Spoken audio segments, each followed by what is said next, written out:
안녕하세요. 에이블 지니입니다. 오늘은 호흡에 대해서 이야기해 보겠습니다.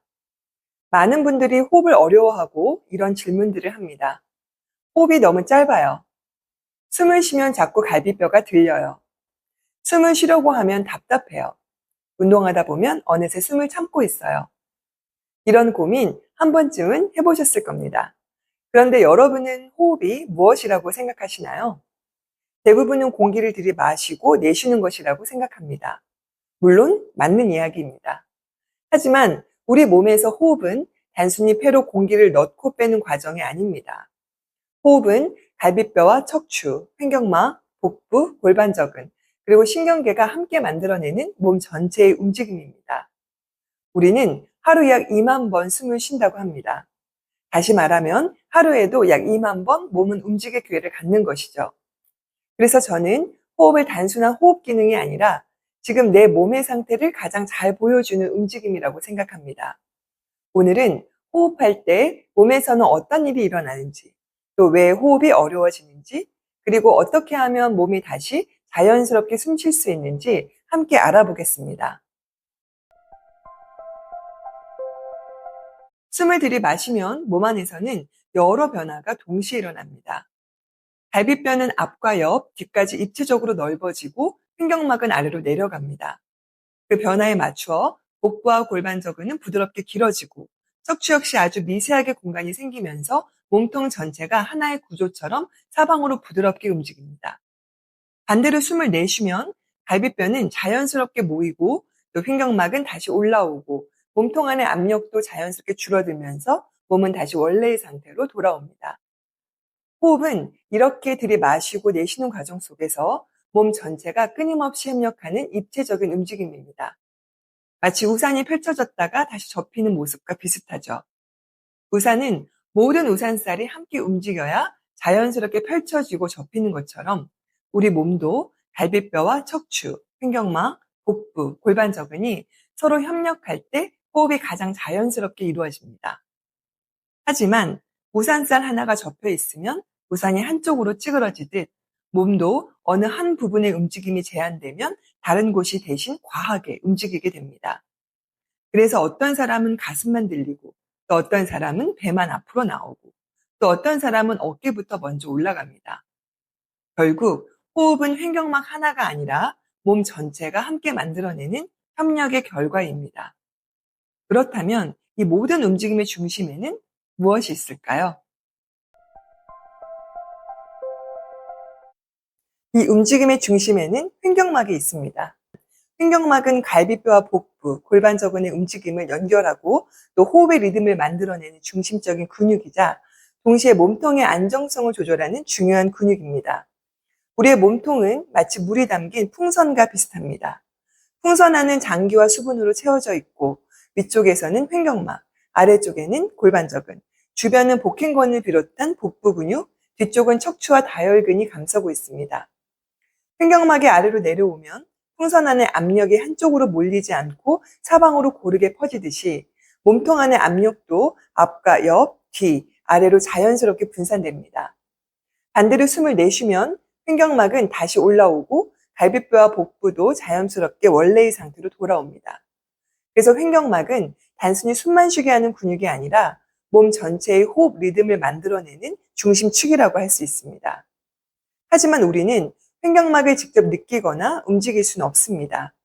우리가 실제로 느끼는 것은 갈비뼈가 넓어지는 느낌, 또 복부의 압력이 변하는 느낌, 또 등이 부드럽게 넓어지는 느낌, 또 몸통이 위아래로 길어지는 느낌입니다. 즉 우리가 느끼는 것은 횡격막 자체가 아니라 횡격막이 움직인 결과입니다.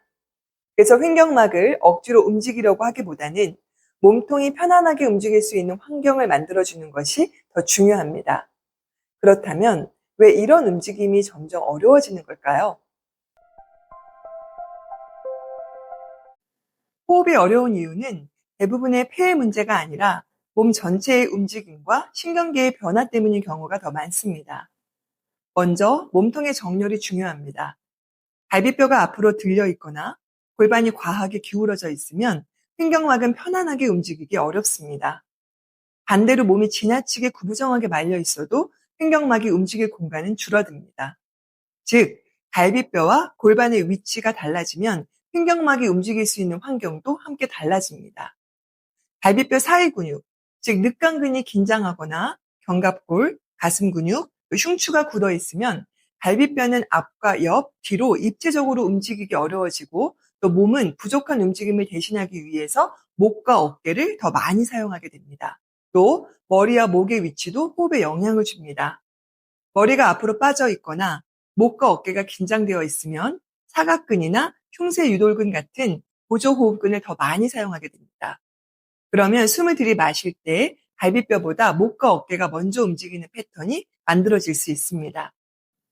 복부도 중요한 역할을 합니다.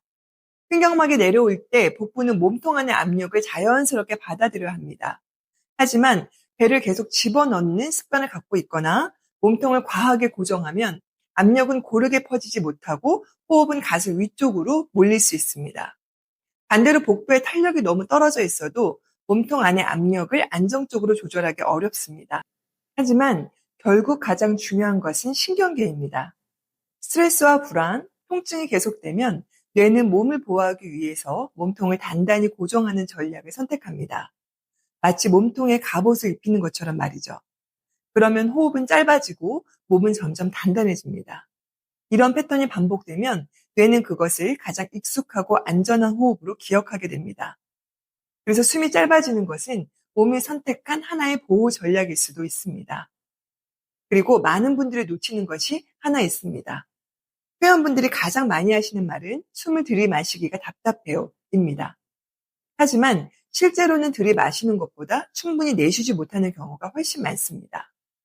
숨을 끝까지 내쉬지 못한 채 남아있는 공기 위에 다시 들숨을 쌓고 있기 때문입니다. 그래서 몸은 점점 더 답답하게 느껴지죠. 편안한 들숨은 억지로 만드는 것이 아닙니다.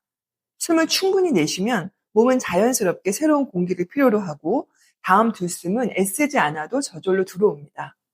그래서 호흡을 바꾸는 첫걸음은 더 많이 들이마시는 것이 아니라 편안하게 내쉬는 것일 수 있습니다. 우리의 호흡은 자율신경계와도 깊게 연결되어 있습니다. 편안하게 호흡할 때는 들숨에서 심박수가 조금 빨라지고 내숨에서 다시 느려지는 자연스러운 리듬이 나타납니다. 그런데 스트레스와 통증이 지속되면 신경계는 몸을 보호하기 위해서 긴장을 높입니다. 그러면 몸통은 단단해지고 호흡은 짧아지죠. 반대로 몸이 안전하다고 느끼면 몸은 다시 힘을 풀고 호흡도 자연스럽게 편안해집니다. 그래서 호흡을 회복한다는 것은 호흡 기술을 배우는 것이 아니라 몸과 신경계가 편안하게 움직일 수 있는 환경을 만드는 과정입니다. 호흡은 자율신경계를 조절하는 도구인 동시에 지금 내 몸 상태를 가장 솔직하게 보여주는 신호입니다. 많은 사람들은 좋은 호흡이 크고 깊은 호흡이라고 생각합니다. 하지만 좋은 호흡은 최대한 많은 공기를 들이마시는 것이 아닙니다. 몸이 필요한 만큼 산소를 받아들이고 또 이산화탄소와의 균형을 유지하면서 가장 적은 힘으로 편안하게 이루어지는 호흡입니다. 그래서 좋은 호흡은 큰 호흡이 아니라 효율적인 호흡입니다.